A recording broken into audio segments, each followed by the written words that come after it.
ముఖ్య నేతలను కేసుల భయం వెంటాడుతోందా? దీంతో పార్టీ క్యాడర్లో అయోమయం నెలకొందా? ఒకవేళ అరెస్టు జరిగితే పార్టీ పరిస్థితి ఏంటి? ఇదంతా ఏ పార్టీ గురించి అని అనుకుంటున్నారా? తెలంగాణలో ప్రధాన ప్రతిపక్ష పార్టీ బీఆర్ఎస్ గురించే. పార్టీ అగ్రనేతలపై కేసులు నమోదు కానున్నాయని వార్తలు రావడంతో కార్యకర్తల్లో అలజడి మొదలైంది. అసలు బీఆర్ఎస్లో ఏం జరుగుతోంది? ఎవరి మీద కేసులు నమోదు కానున్నాయి? తెలియాలంటే వాచ్ ది స్టోరీ.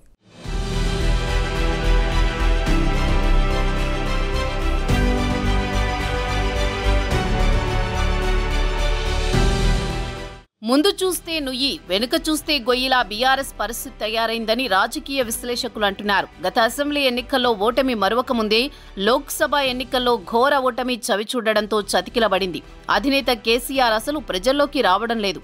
2025లో కేసీఆర్ ప్రజల ముందుకు వస్తారని ఇప్పటికే కేటీఆర్ ప్రకటించారు. దీంతో బీఆర్ఎస్ ఎల్పీ లీడర్ లేకుండానే అసెంబ్లీ సమావేశాలు జరుగుతున్నాయి. కేసీఆర్ లేకపోయినా కేటీఆర్, హరీష్ రావులు అసెంబ్లీలో అధికార పక్షాన్ని, ప్రజా సమస్యలపై నిలదీస్తున్నారు. తాజాగా జరుగుతున్న శీతాకాల సమావేశాల్లోనూ వినూత్న పద్ధతులతో నిరసనలు వ్యక్తం చేస్తున్నారు. తామే ప్రధాన ప్రతిపక్షమనే సంకేతాన్ని ప్రజల్లోకి బలంగా పంపుతున్నారు. కానీ క్యాడర్లో మాత్రం ఆందోళన నెలకొంది.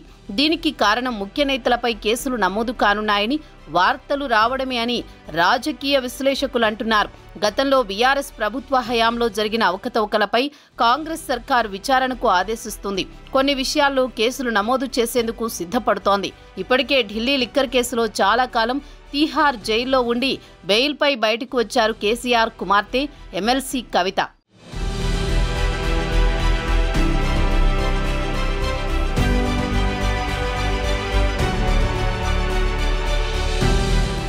మరోవైపు ఈ కార్ రేసు కేసులో పార్టీ వర్కింగ్ ప్రెసిడెంట్ కేటీఆర్ పై కేసులు నమోదయ్యే అవకాశాలు కనబడుతున్నాయి.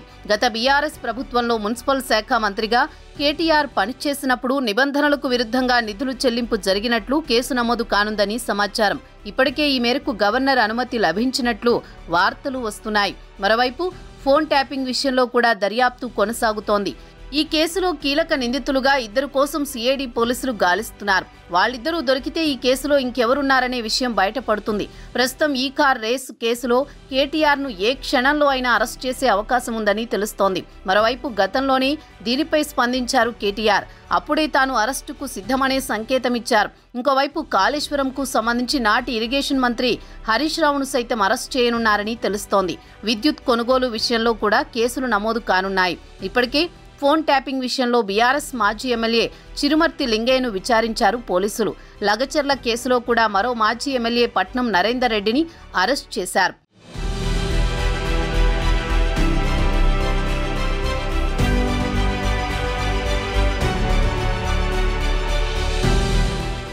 మరోవైపు కేసీఆర్ పై కూడా కేసులు నమోదు కానున్నాయని వార్తలొస్తున్నాయి.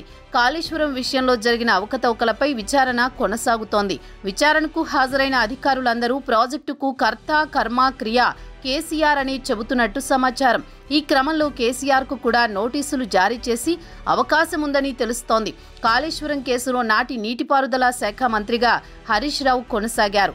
దీంతో హరీష్ రావుపై కేసు నమోదు చేయనున్నట్లు తాజాగా సమాచారం అందుతోంది. దీంతో ముఖ్య నేతలందరికీ ఒకేసారి సమస్యలు వచ్చిపడ్డాయని రాజకీయ విశ్లేషకులు చెబుతున్నారు. మరోవైపు ఈ పరిణామాలతో క్యాడర్ అయోమయానికి గురవుతోందని తెలుస్తోంది. ముఖ్య నేతలందరూ ఒకేసారి జైలుకు వెళితే పార్టీ పరిస్థితి ఏంటని కార్యకర్తల్లో చర్చ జరుగుతోందని తెలుస్తోంది. ముఖ్య నేతలకు కేసుల భయం వెంటాడుతుండటంతో కార్యకర్తల్లో ధైర్యం సన్నగిల్లుతోంది.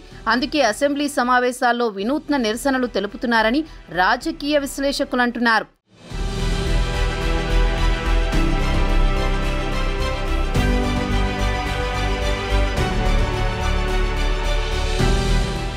ఒకవైపు కేసీఆర్ ఫామ్ హౌస్ కే పరిమితమవుతున్నారు. కేటీఆర్, హరీష్ రావుతో పాటు ఇటీవల కవిత కూడా క్రియాశీలకంగా రాజకీయాల్లో పాల్గొంటోంది. బెయిల్పై విడుదలైన తర్వాత చాలా కాలం కవిత ఇంటికే పరిమితమయ్యారు. ఇప్పుడు యాక్టివ్గా ప్రజాక్షేత్రంలోకి వస్తున్నారు. ఈ క్రమంలో ముఖ్య నేతలు ఏ క్షణంలో అయినా అరెస్ట్ అవుతారని ప్రచారం జరుగుతోంది. చూడాలి మరి ఏం జరుగుతుందో రాబోయే రోజుల్లో.